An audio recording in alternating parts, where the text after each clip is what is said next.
সন্ধ্যার ছায়া নেমেছে শহরের রাস্তায়। ব্যস্ত রাস্তার মাঝে আঁখি দ্রুত পা চালিয়েই হাঁটতেছে।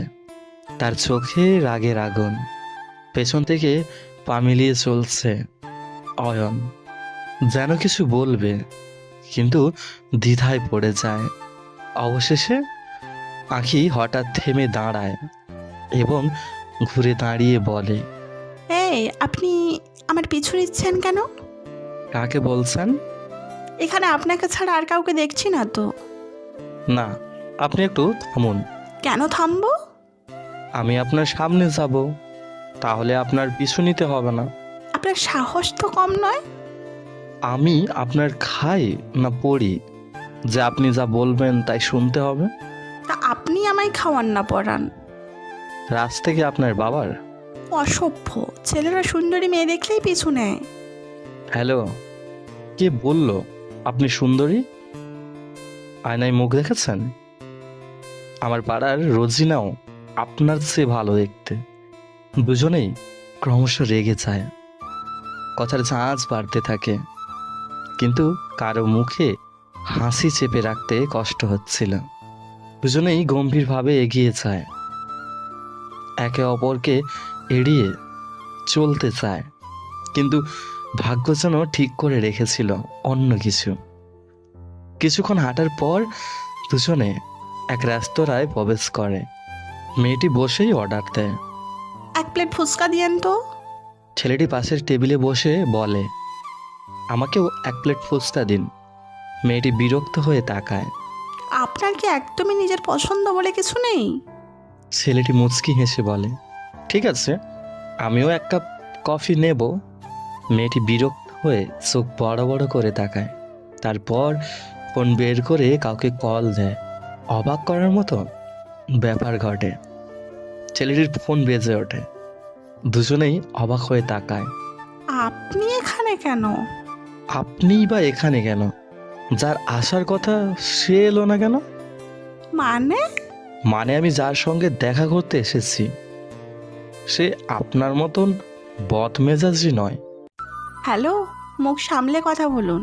ততক্ষণেই দুজনে বুঝতে পারে তারা পরস্পরের সঙ্গে অনলাইনে কথা বলছিল, পরিচয় গোপন রেখে। এই ঘটনার পরেও দুজনের মধ্যে রাগ ঝগড়া চলতে থাকে, কিন্তু মনে মনে তারা একে অপরের প্রতি আকৃষ্ট হয়ে পড়ে। একদিন বিশ্ববিদ্যালয়ের সাংস্কৃতিক অনুষ্ঠানে ছেলেটি দেখে মেয়েটি গান গাইছে।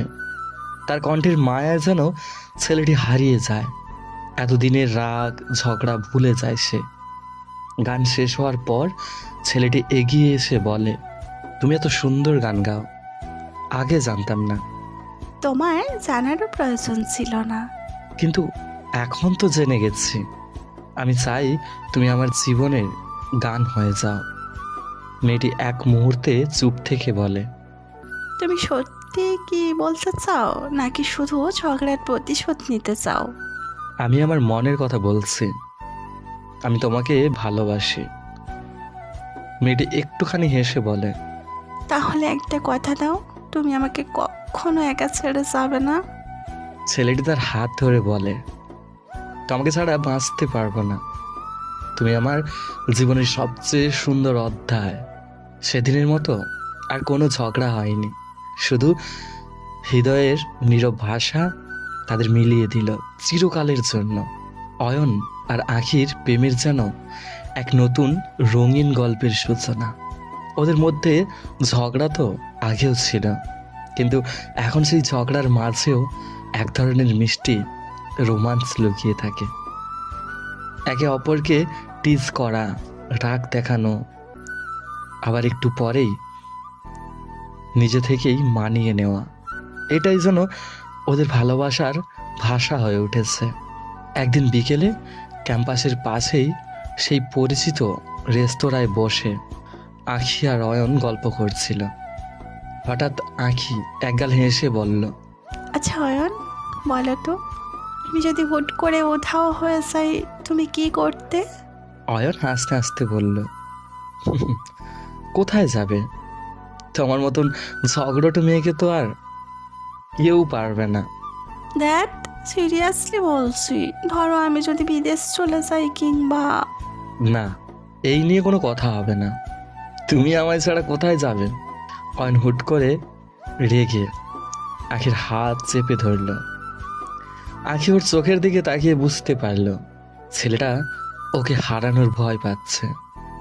বোকা, আমি তো মজা করছিলাম।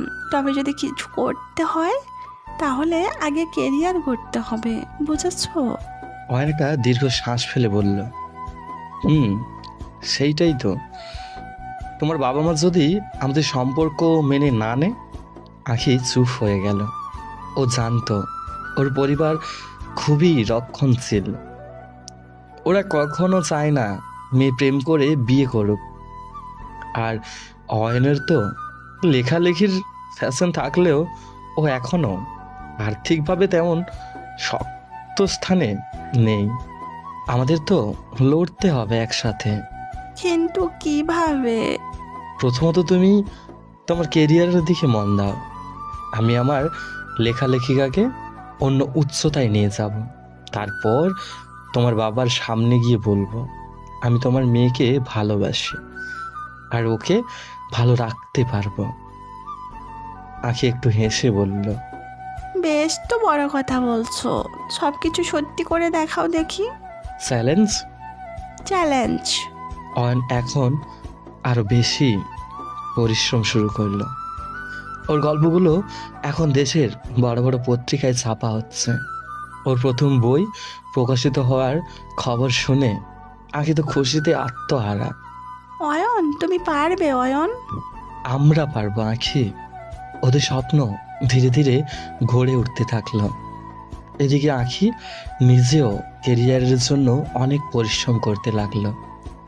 ওর ইচ্ছা ছিল বিশ্ববিদ্যালয়ের সেরা শিক্ষার্থী হওয়া, যাতে বাবার সামনে নিজেকে সিদ্ধান্ত নেওয়ার শক্তি অর্জন করতে পারে। সবকিছু ঠিক ছিল, কিন্তু একদিন বড় একটা ধাক্কা এলো। আখির মা আর বাবা ওর জন্য বিয়ের প্রস্তাব নিয়ে এলো। তোর জন্য একটা ভালো পাত্র ঠিক করেছি, সরকারি চাকরি করে, পরিবারও সম্মতি ভালো। এই মাসের মধ্যে এঙ্গেজমেন্ট হবে, তোর বাবা বলেছে। আখি শক খেয়ে গেল। মা, কিন্তু সেই রাতে ও অয়নের সাথে দেখা করলো। অয়ন, আমরা কি পারবো? পারতে হবে আখি। কিন্তু আমার মা বাবা খুব জেদি। তাহলে আমাদেরকেও যদি হতে হবে। ওরা দুজন মিলে একটা প্ল্যান করলো। সেই প্রস্তাবিত পাত্রের সাথে এঙ্গেজমেন্টের দিন ঠিক হলো। কিন্তু বিয়ের একদিন আগে আখির মা হঠাৎ ওর রুমে এসে দেখলেন বিছানার উপর একটা চিঠি রাখা। মা, বাবা, আমি আপনাদেরকে কষ্ট দিতে চাই না, কিন্তু আমি একজনকে ভালোবাসি যে আমাকে সত্যিই বোঝে। আপনারা যদি আমাকে সত্যিই ভালোবাসেন তাহলে আমার সিদ্ধান্তকে সম্মান করুন। আখির বাবা মা হঠাৎ করেই নিজের ভুলটা বুঝতে পারলেন। ওর বাবাকে ডেকে বললেন, আমাদের মেয়েটা এখন বড় হয়েছে, ওর নিজের সিদ্ধান্ত নেওয়ার অধিকার আছে। তারপর ফোন দিলেন আখিকে। মা রে, যাকে ভালোবাসিস তাকে নিয়ে আয়, তোর বাবা বলেছেন তার সঙ্গে দেখা করবেন। এই কথা শুনেই আখি দৌড়ে গিয়ে অয়নের কাঁধে ঝাঁপিয়ে পড়ল। আমরা জিতেছি অয়ন, আমরা জিতেছি। তুমি বলেছিলে না একসাথে থাকতে, একসাথে লড়তে হবে? দেখো আমরা পেরেছি। এরপর অয়ন আর আখির বিয়ে হলো 1 বছর পর। অয়ন যখন দেশের অন্যতম জনপ্রিয় লেখক হয়ে উঠল, আর আখি নিজের কেরিয়ারে প্রতিষ্ঠিত হলো। ওদের সম্পর্ক ঝগড়া দিয়ে শুরু হলেও ভালোবাসা দিয়ে পূর্ণতা পেল। সো বন্ধুরা, আমাদের গল্পটা যদি ভালো লাগে আমাদের চ্যানেলটি সাবস্ক্রাইব করুন, পাশে থাকা বেল আইকনের অল ঘন্টিটি বাজিয়ে দিন। আর হ্যাঁ, একটা লাইক করে কমেন্টে জানিয়ে যাবেন কেমন লাগলো। আপনাদের একটা কমেন্ট পেলে আমরা মোটিভ হই নতুন নতুন গল্প বানানোর জন্য। ধন্যবাদ।